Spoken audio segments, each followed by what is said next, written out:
Since we're starting off historically, I thought I'd start with a quote. And now, forgive me if I feel a little bit uncomfortable about this, because were I a Tory politician, I'd probably be quoting Winston Churchill all the time. But actually, I very, very rarely, indeed never before, quoted Winston Churchill. But I was asked to talk about land value tax, and I was astonished to find that Winston Churchill actually has a very good quote about land value tax. So I thought I'd share it with you as something a little bit different. The landlord who happens to own a plot of land on the outskirts or at the centre of one of our great cities sits still and does nothing. Roads are made, streets are made, railway services are improved, electric lights turn night into day, electric trams glide swiftly to and fro, we wish. Water is brought from reservoirs 100 miles off, and all the while the landlord sits still. To not one of these improvements does the landlord monopolist, as a land monopolist, contribute. And yet by every one of them, the value of his land is enhanced.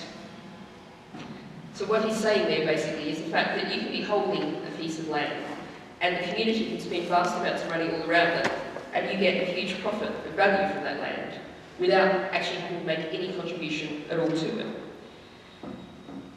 I think Henry George, since we're all quoting, Progress and Poverty, 1879. The value of the land is created by the community, the rent belongs to it. And this is why the Green Party believes that a really substantial reform that we could make in British society would be to replace council tax and business rates with land value tax.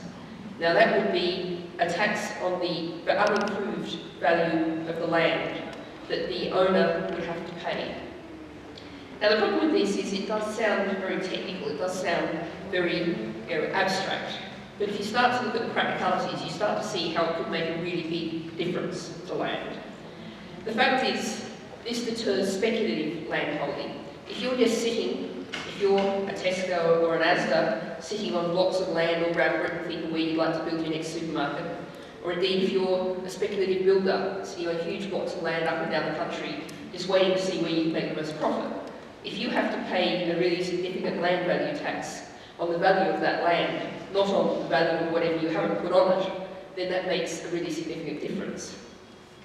It also means, I said I was on trains a lot in northern England in particular, and pretty well all of the northern English cities, you know you're getting into the centre of the city when you come to a great expansive wasteland where some warehouse or some factory has been demolished and it's just sitting there. And that's pretty well one of the views of our urban cities. And so what we need to do is make sure that the owners of that land aren't just able to sit there and hold it without paying a fair share of the value that that land has generated. Now, just to really bring this in concrete terms, Harrisburg, Pennsylvania is one of the great case studies of this. When they introduced land value tax, they had 4,000 vacant lots in the city. 10 years later, they had less than 500 vacant lots. People had either sold up their land and had been used for something useful. In fact, what this is really is, it is an eco-tax. Land has a value. If you're hanging on to it, you should be paying for the value of that land. Now, if we think about Britain, we're talking a lot about the housing shortage. Indeed, the previous speaker from Occupy was talking about how many people at Runnymede feel like they've got nowhere else to go. And that, of course, is the situation of far too many people up and down the country. But the fact is, one fact people don't realise is there are now more bedrooms per person in Britain than there have ever been before. Our housing shortage is, in one respect, in large respects, a huge problem with maldistribution. But more than that, there are 440,000 homes approved to be built around the UK that haven't been started and been sitting there, in many cases, for years. There's 1 million vacant building plots sitting around in the UK not being built on, approved to be built on. Now, the fact is, when you're told, oh, we've got to go into the green belt, you know, it's really sad, but we've just got to take up huge swathes of the green belt and seize that land, you know, to put housing on, because we really need suburban houses, you know, with people driving back and forth every day from out there on the edge of the city. What we need to do instead is to redevelop our brownfield land, redevelop those plots of land that are sitting there that people are owning, often just waiting to hope they'll appreciate without using them. And we need to make sure they're paying for the value of that use.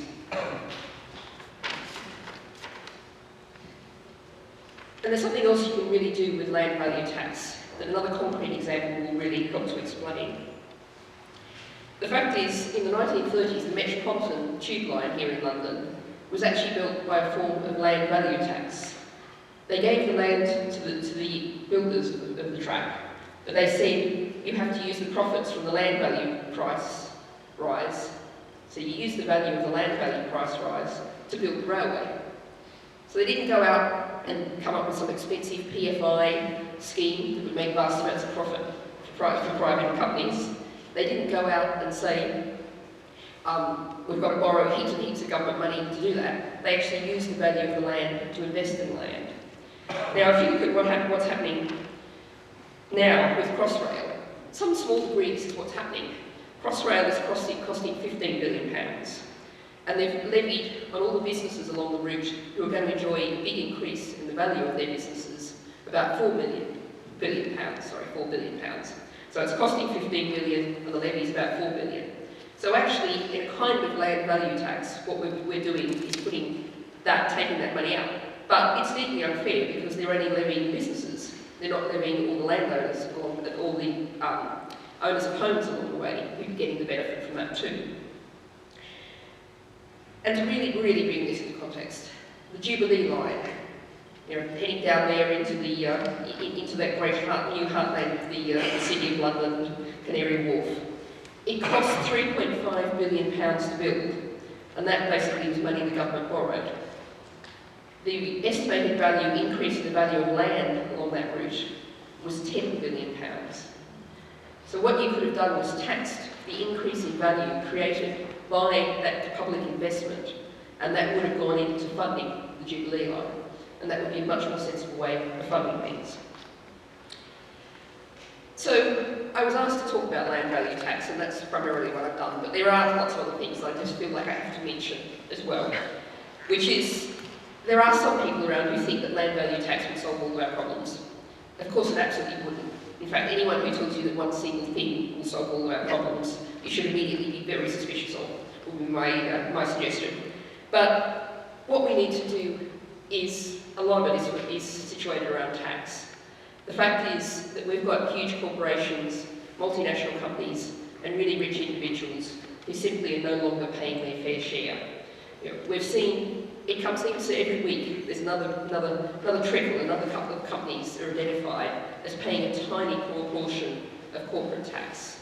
We've got a situation, we can go from Asda to Google to eBay to Starbucks to Vodafone. I can keep going on, and I'm sure many people in this room could tell me exactly, could step up now and say all of the reasons how the way Vodafone, for example, got away with £6 billion tax bill that they just didn't pay because they didn't really want to pay that. And the fact is, we've seen even the official corporation rate tax, the amount of tax that corporations are paying, has halved since the 1970s. And of course, most of them aren't paying that. They're using tax havens, they're using all sorts of fancy avoidance and evasion schemes to not pay their tax. And in the Green Party, one of the things that we're absolutely passionate about, and we believe absolutely has to happen if we're going to restructure our society, is to make corporations and the rich individuals pay their fair share of tax. And I'm going to finally talk about one more little form of enclosure. Little in the sense that it only covers a square mile. Very big in that it forms a symbol of of many things going wrong in the society. Now, the Green Party is now the only party that believes in the abolition of the Corporation of the City of London. And we were very, very pleased when Occupy did that.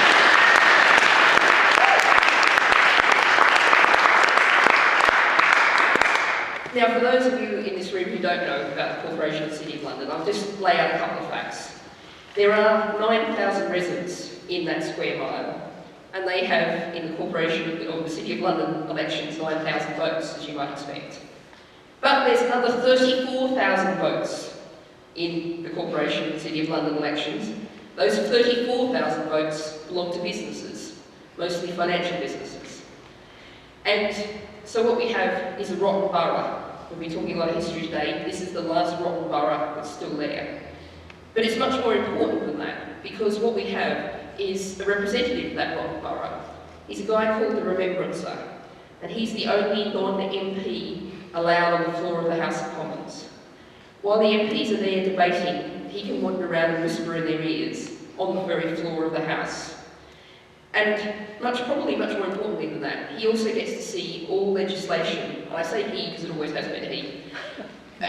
He gets to see legislation as it's being drawn up and to suggest what the Corporation and the City of London would like in that legislation. And what would the Corporation and the City of London like? Well, you've only got to go to their own website to find out. What they want to do is promote globalisation and the liberalisation of the financial industries. So there we have a rotten borough at the heart of London, over which Boris, the lovely Boris, has no control at all. There is the borough, and it's sitting there holding all that power.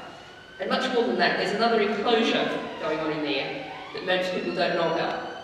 There's a fund called the City Cash. I can't tell you exactly how much money is in the City Cash, but it's probably something like about £3 billion. £3 billion. And that's been built up over 7 centuries from donations that were given to the people of London, to the city, for the people of London, for the good of the people of London. And that cash has been enclosed. It's not covered by freedom of information legislation. You can't find out about it, you can't find out how it's spent. But the fact is, that's sitting there, and one more enclosure. So, in the Green Party, we think there's a huge amount of change we need to make. And a lot of it relates to land, and a lot of it relates to cash and tax. And land value tax, as I was asked to speak about, is one important fact that we can make a difference. Taxing corporations and rich individuals, and tackling the power of the financial industries. These are some of the things that I say we all need to collectively do together to get out there, get involved and take on these issues. Thank you very much.